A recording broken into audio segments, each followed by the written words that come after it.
So today I'm going to be making bread. So it's a pretty simple recipe. So I've got 5 cups of flour.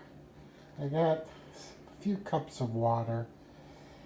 And I got sugar, 1/4 cup, oil, 1/4 cup, and a couple tablespoons of salt. What I'm going to do first is take some of this flour, put it in this mixing bowl, and make a little hole in the middle. Put some of the water in, and then add this yeast to it. And I'll let it set for 5 minutes or so, just to see if the yeast is any good. But let me go ahead and do that and come back and show you. Okay, I added some flour, water, and the package of yeast. Now, what I'm going to do too is go ahead and add this sugar to it.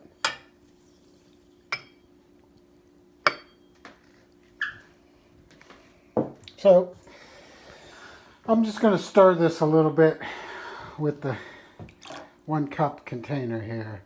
And then I'll start the next step, which will be adding flour and water, a little bit at a time,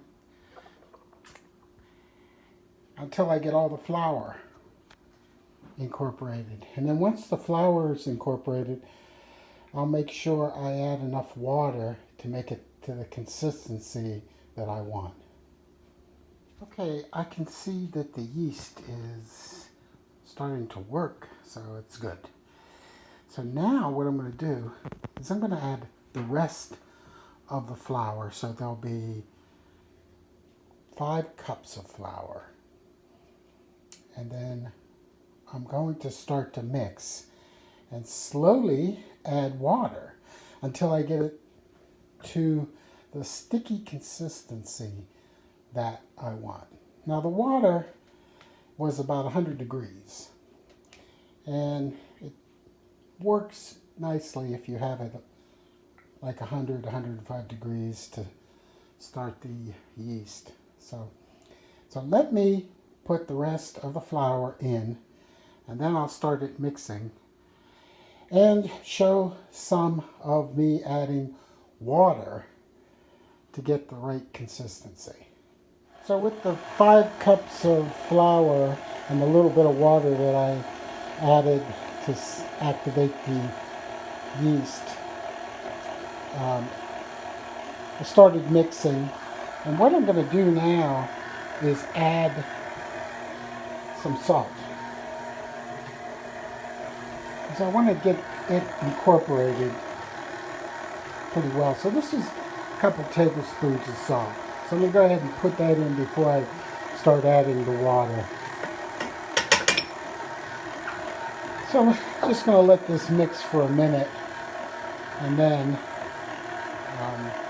begin to add some water to it. I'll be right back. I added a couple of cups, literally cups, to the mixture here, and I'm waiting for it to mix, and then we'll see the consistency. And I really don't have to mention how many cups of water that I used, because I'm really looking for it to be a certain consistency. So I want to be able to start off with less water and add it as I go. And then once I get the consistency I want, I'll stop. And I'll use that mixture to let it rise. Here's the consistency right now. It falls off the hook pretty easily. So what I'm going to do after mixing this for about 2 or 3 minutes, I'm going to add the 1/4 cup of oil, and I'm going to let it mix again for probably another 5 to 10 minutes, and then we'll see what it looks like. Here we go. Now, when I'm mixing this, I'm going to set it on a medium speed. Here's the sticky consistency. Let it rise for about an hour and a half and make 2 loaves of bread.